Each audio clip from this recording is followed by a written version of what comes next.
ఆస్తులు ఇల్లు అంటావు, అయిపోయిన నాడు సస్తావు. పరువు ప్రతిష్ట అంటావు, ఎక్కడో చోట అవమానం ఎదురైనాడు సస్తావు. నాకు ఇలా అయింది, ఇలా అనుకోలేదు, ఇలా అయింది, పిల్లలు నన్ను ఎట్ట చేశారు, లేకపోతే అలా ఆస్తి పోయింది, లేకపోతే ఇలా అవమానం ఎదురైంది, ఇంకెందుకు బతకాలి నేనని ఇప్పటికి అలాంటి తలంపులతో కొంతమంది ట్రై చేసి కూడా వచ్చాడు కూర్చున్నారు. అనవసరంగా దేవుడు బలికిచ్చాడు ఏ మాటలో. కాబట్టి ఇంక వదిలేసి. నీ పిల్లలు నిన్ను చూడట్లేదు అనుకుంటాను అని ఎవరైనా అన్నారనుకో, ముందే తెలుసుగా నాకు అను. వాళ్ళు చూడట్లేదని నేనేం ఫీల్ అవ్వను, ఎందుకంటే చూడడం నాకు తెలుసు. నేను ఫస్ట్ నుంచి అలా ఫిక్స్ అయ్యి వచ్చాను. ఏం బాధ లేదా? ఎందుకు బాధ? పిల్లల్ని కన్నాను, వాళ్ళకి రెక్కలు వచ్చిన దాకా పెంచడం దేవుడు నాకు ఇచ్చిన బాధ్యత, నెరవేర్చాను. రెక్కలు వచ్చినాయి, పక్షులు ఎగిరిపోయినాయి. నన్ను చూసేదేంది? నాకు ఈ బంధాలను బాధ్యతను ఇచ్చిన వాడు నా దేవుడు, ఆయన ఒక్కడున్నాడు నాకు చాలు.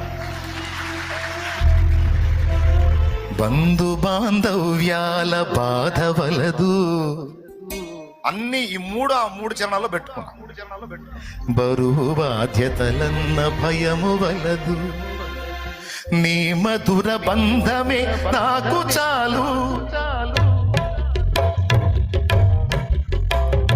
నీ మధుర బంధమే నాకు చాలు, నీవిచ్చు భాగ్యమే నాకు మేలు, నీవిచ్చు భాగ్యమే నాకు మేలు, నువ్వు హెచ్చు కార్యమే నాకు చాలు. నేను హెచ్చడం కాదు నా తండ్రి, నువ్వు హెచ్చు కార్యమే నాకు చాలు, నువ్వు మెచ్చు కార్యమే నాకు చాలు. స్తుతి నీకే నా ప్రభు, స్తుతి నీకే నా ప్రభు, స్తుతి ఘనత మహిమలన్నీ నీకే యేసు ప్రభు. దేవునికి మహిమ.